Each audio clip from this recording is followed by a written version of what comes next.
3 students were killed and 5 more injured by the same gunman last night on Michigan State University's campus. We'll give you all the information on that right now on Murrow News 8. From the Northwest Public Broadcasting Studios on the campus of Washington State University, this is Murrow News 8.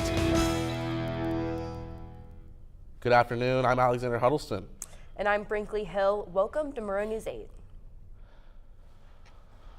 On Monday night, a lone gunman opened fire on 2 buildings at Michigan State, killing 3 students and injuring 5 others.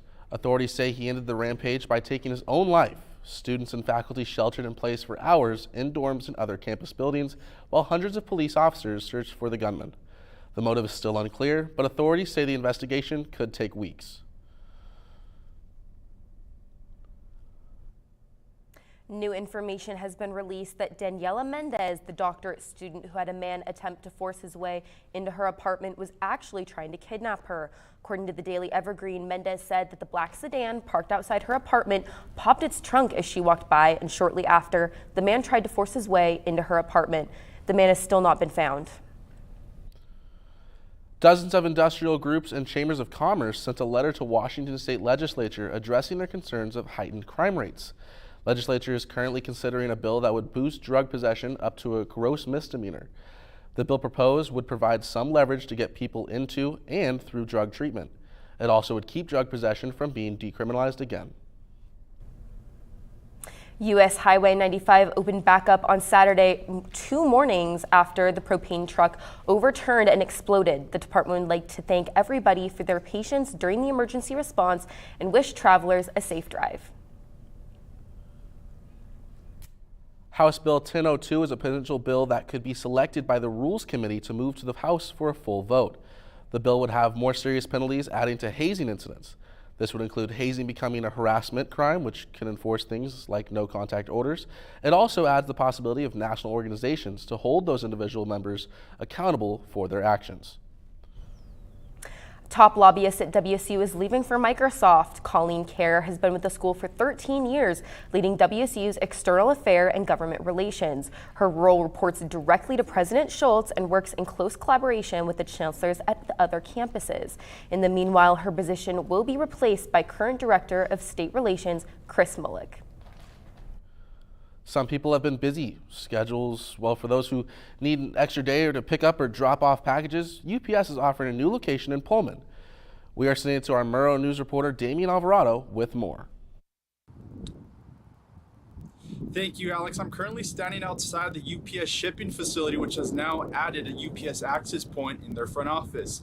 It's located on Latah Street and Bishop Boulevard and is set to offer people more opportunities to deliver or pick up those packages. It's going to be open Monday through Friday, 9 a.m. to 5:30 p.m., as well as Saturday, 11 a.m. to 3 p.m. That's all I have here. Reporting in Pullman, Damian Alvarado, sending it back to the desk with Alex and Brinkley. Washington State bill proposes $28 million in food aid after the federal aid expires in March. The Olympia bill would provide funds for famine relief organizations and programs for elderly Washingtonians. It would also incentivize fruit and vegetable purchases for low-income people in the state as well. After the public hearing on Monday, we await the executive session scheduled for Thursday. A new Valentine's Day love story right here in Murrow. And a Latah County winter is on its way. We'll have Austin Peppers tell us about that next. Stick with us.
A new couple has found their love right here in the Murrow College. We sent a team of reporters to get an exclusive interview with the lovely couple.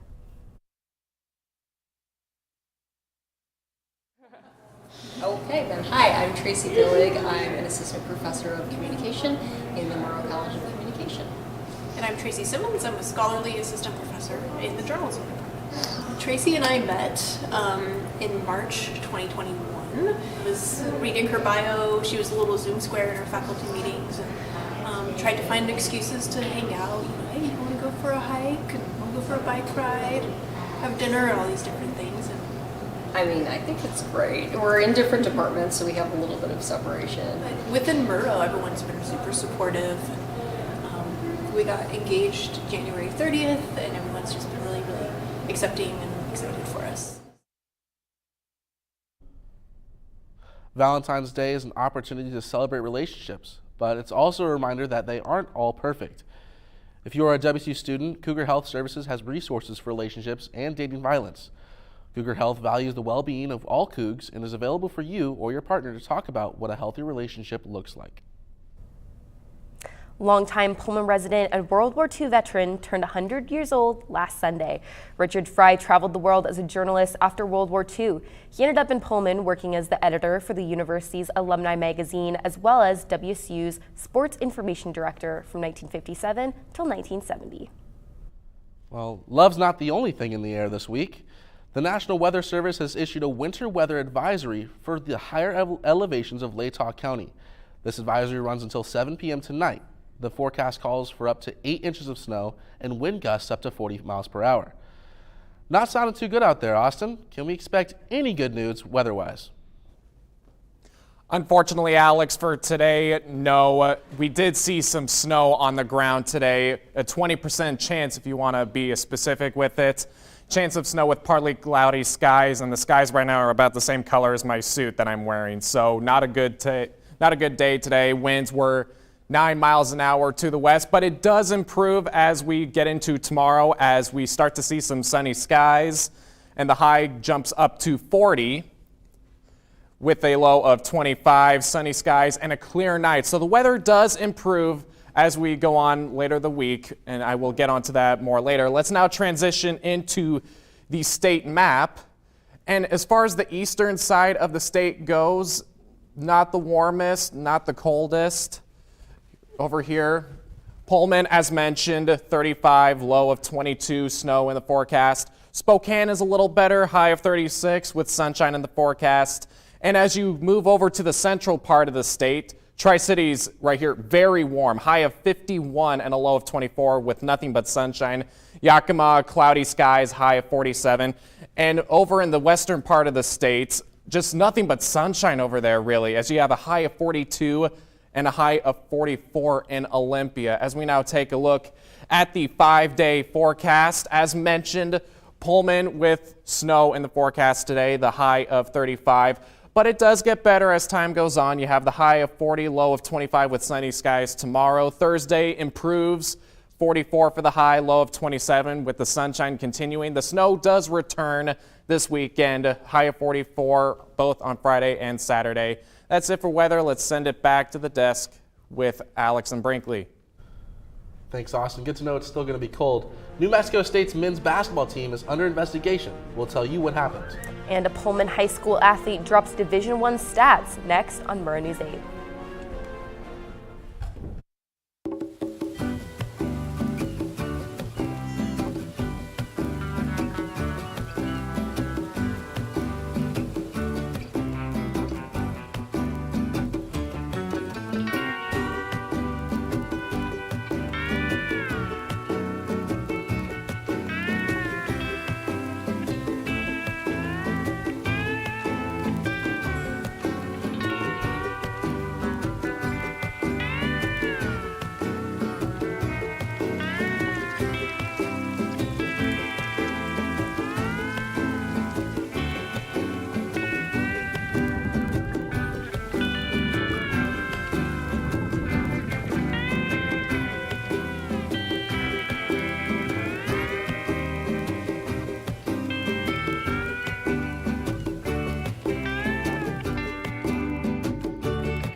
New Mexico State is halting its men's basketball program due to an investigation regarding alleged hazing between players. According to a police report, 3 players are facing a trio of offenses, including 1 count of false imprisonment, 1 count of harassment, and 2 counts of criminal sexual contact.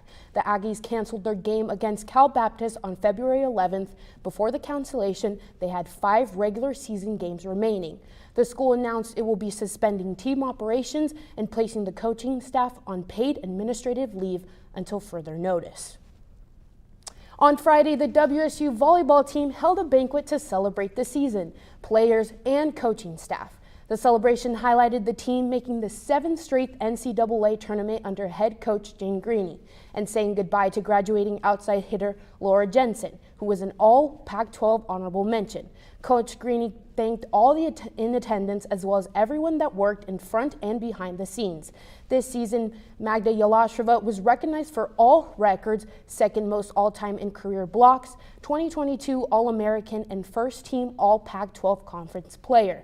Katie Ryan and Pia Timmer were also mentioned. Ryan was an All-American Pac-12 honorable mention, and Timmer was also first-time All-Pac-12 conference player. Pullman High School dominated on senior night, but a senior that stood out was Jaden Brown. The Pullman senior point guard put on quite a show. He scored 40 points and directed a dynamic 81-point Pullman attack to keep the Greyhounds undefeated. Brown made 6 three-pointers, and 3 of those threes were made in a span of 2 minutes. Last season, Brown set school record for three-pointers in a single season, with that number being 106. Senior night is coming up for the WSU men's basketball team. Kyle Smith says that DJ Rodman will be honored on the day. Rodman will be one of the 2 Cougs honored on senior night. Smith also says that regardless of what DJ does next year, he has given WSU an unbelievable 4 years. Do not go anywhere because we've got more for you next here on Murrow News 8. 1 in 3 adults has pre-diabetes. 1 in 3. That means it could be you, your favorite brother, your other brother, you, your football buddy, your football buddy, you, the boss's boss. If 1 in 3 adults has pre-diabetes, that means it could be you, your barber, your barber's barber. Nice work. Thanks. You, your plumber, Breathe right into your foot. your plumber's masseuse. Yes. You, your dog walker, On your left. your cat jogger. Or you, your co-pilot, your co-pilot's co-pilot. While 1 in 3 adults has prediabetes, with early diagnosis, prediabetes can be reversed. Take the risk test at doihaveprediabetes.org to know where you stand. Well, it's Valentine's Day. Anybody got any plans? Bars, restaurants? I think something will be happening right after this, but we'll see. We'll think see. maybe dinner. Well, if anything, I want to wish a happy birthday to my mother because, it's her birthday. So happy Valentine's Day, happy birthday to my mom. Yeah. Anyways, thanks for watching. If you missed anything in this or any of our previous newscasts, you can always watch us on our YouTube channel. More news can be found at nwpb.org/mn8. And you can always follow us on Facebook and Twitter. Have a good night.